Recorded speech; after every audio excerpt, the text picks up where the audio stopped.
He seems to be, I mean, this is a UK reference, but it's a Marmite director. Some people really hate it. Was Marmite like you mean like the stuff you put on toast? Yeah. Love it or hate it? Oh, I love that. Okay, cool. Do you have that in the US, Marmite? No, it's disgusting.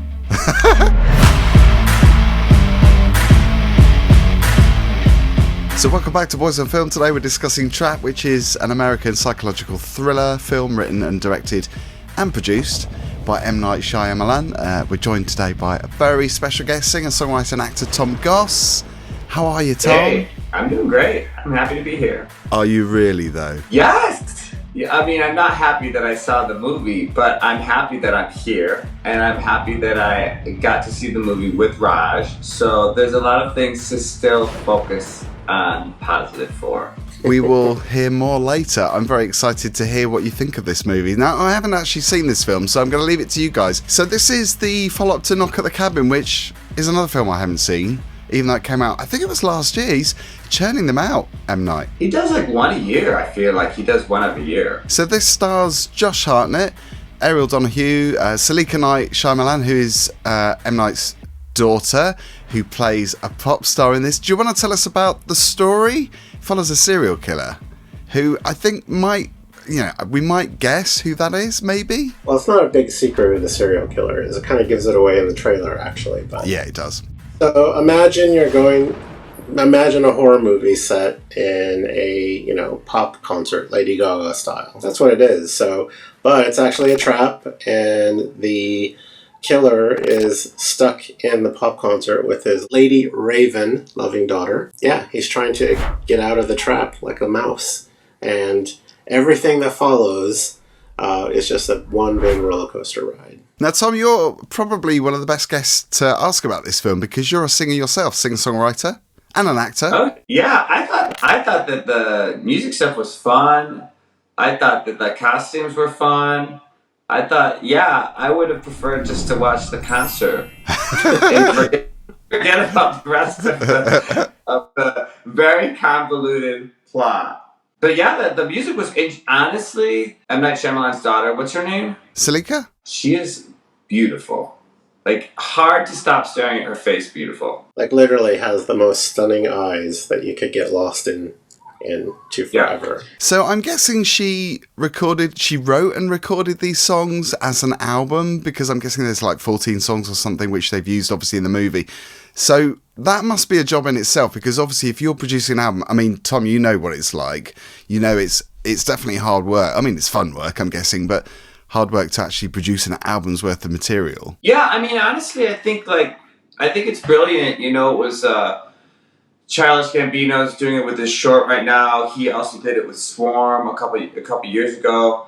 I think it's super smart. I mean, you're going to have to pay to get the movie scored anyway. You're going to have to pay for the licensing of all the tracks. Like, these things are being produced, whether it's by a team of people or a bunch of independent people. Like, the work's happening, so you might as well capitalize and monetize on the work with the original IP and give it another potential revenue source. I don't know. I think it's brilliant. I thought the movie was cool. I mean, I can't recall any of the songs, but I remember liking them. And I guess there are some cynics out there that might be thinking, okay, this is M. Night's daughter. Is this just a way of shoehorning her career to try and make her pop career famous through a movie? Yeah, it's nepotism. But I mean, like, when are we not nepotimistic?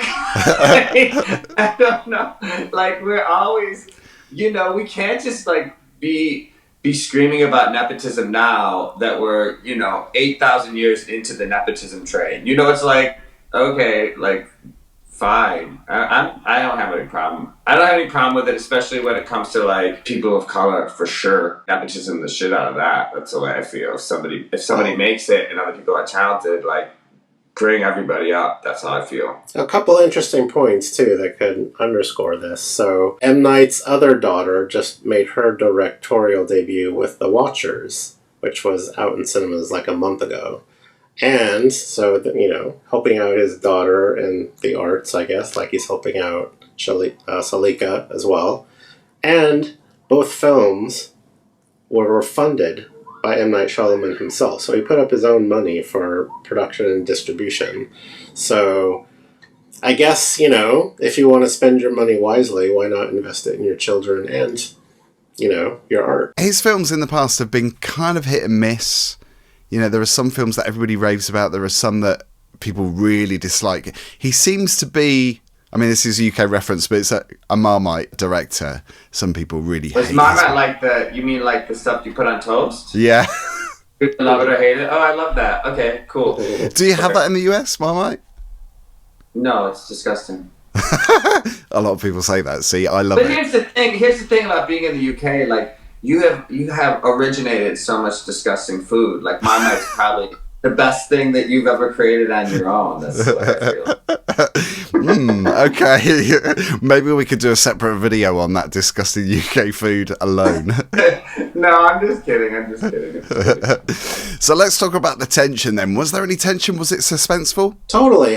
For me, I couldn't take my eyes off the film. I was fully invested, even though there were some glaring loopholes that, literally would poke you in the eye. I wanted to know what was happening next. I was fully seat buckled in, ready for the roller coaster ride, even though some of it was cheesy and some of it was very well predictable, but I liked it. I had pretty low expectations, like I was telling Tom going into it. What about you, Tom? Did you find it suspenseful? No, I got to the point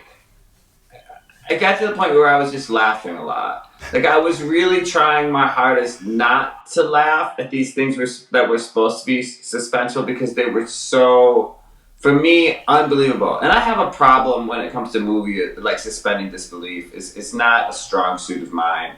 And I know this, and I try, and I also was like a little self-conscious because I didn't want to offend everybody in the audience. I was really trying to rein it in. If I had been with friends at a theater, I would have just been having the most fun time laughing.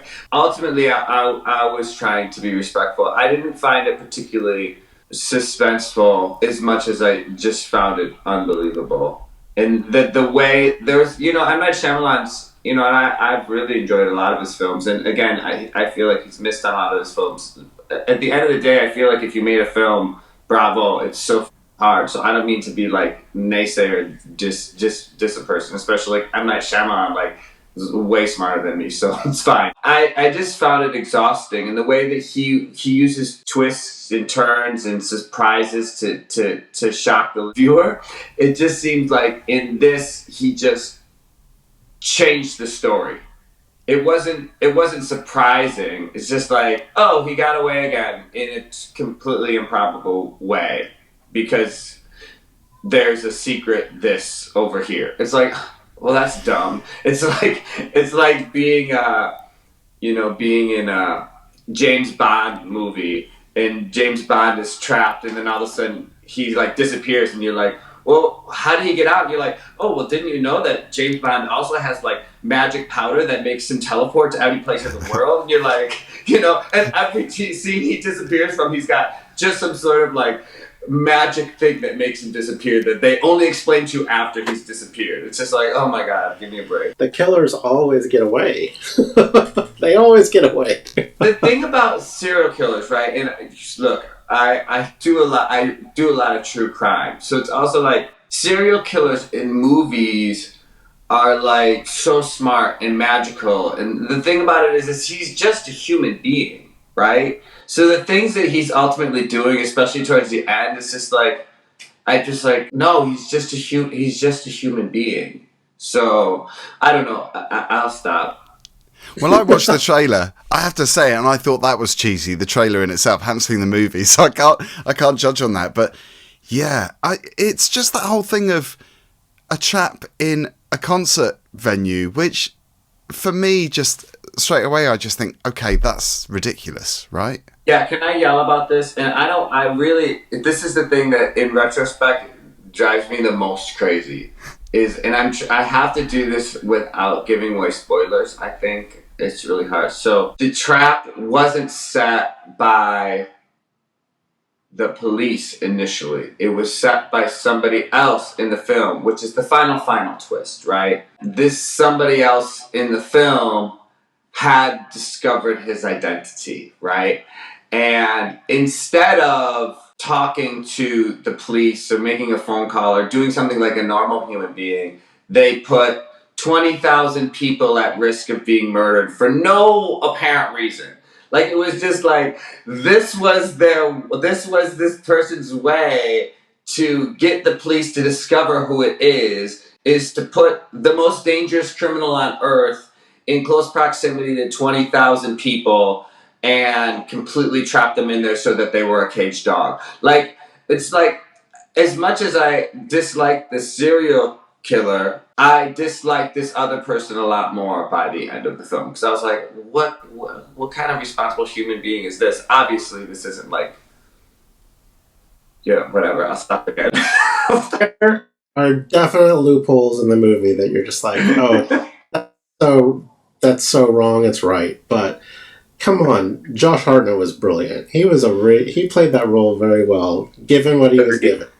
Is that just because he's quite nice to look at? Because, I mean, I'm going to be really shallow here and just say, okay, I could easily watch him in something really terrible just because he's so good looking to look at. But it's not enough for me, though. Yeah, and I agree with him. There were some facial things that he was doing that I just was like, just staring at. Like, how is he making the left side of his upper cheek twitch independently than the rest of his face? And I was like, I agree, Raj, that was dope. Like, that was awesome. There were plenty of things to enjoy or to respect about the movie. I mean, we even got gratuitous shirtless scenes at the end. So, yeah! I'm going to go see it just for that. Did he really have to take off his top at the end, Tom? It was so dumb. It didn't make any sense. It was so dumb. Apparently, M. Night's original pitch was the question, what if Silence of the Lambs happened at a pop concert? Which comes back to Longlegs. I don't know if you guys have seen Longlegs, but, everybody was saying that was very similar to Silence of the Lambs. Is it that kind of vibe, or is it something completely different? No, it doesn't look like that in the trailer. You keep using the term horror. I wouldn't even call it horror. I mean, it was supposed to be suspense. It's supposed to be a thriller, I guess. Yeah. So, and it's not particularly like gory or anything like that. It just is like suspenseful. But for me personally, for something to be suspenseful, you have to be like really invested in it. It has to be really well written and constructed so that you are scared. Yeah. And for me, it just turned into like more of a comedy. But there was plenty to like. I agree with Raj. There was plenty to be impressed about.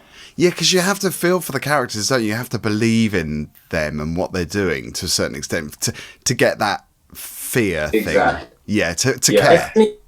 If anything, it was an original idea of setting like, a trap in a pop concert. I don't think I've ever seen that before. I mean, you've seen like killers and nightclubs and stuff like that, roaming through the sea of people dancing. But I've never seen like, a shakedown hunt of a serial killer at a pop concert.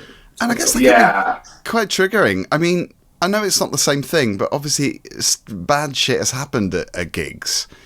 And people that have been through that experience might be Taylor Swift's cancelling her gigs right now. Yeah. And Ariana Grande, it's gone on and, different, but obviously there's still tension and fear at concerts. Yeah. So I suppose with all that joy that goes on at gigs, that is quite believable in itself that, that nasty stuff can happen. So quite a terrifying prospect.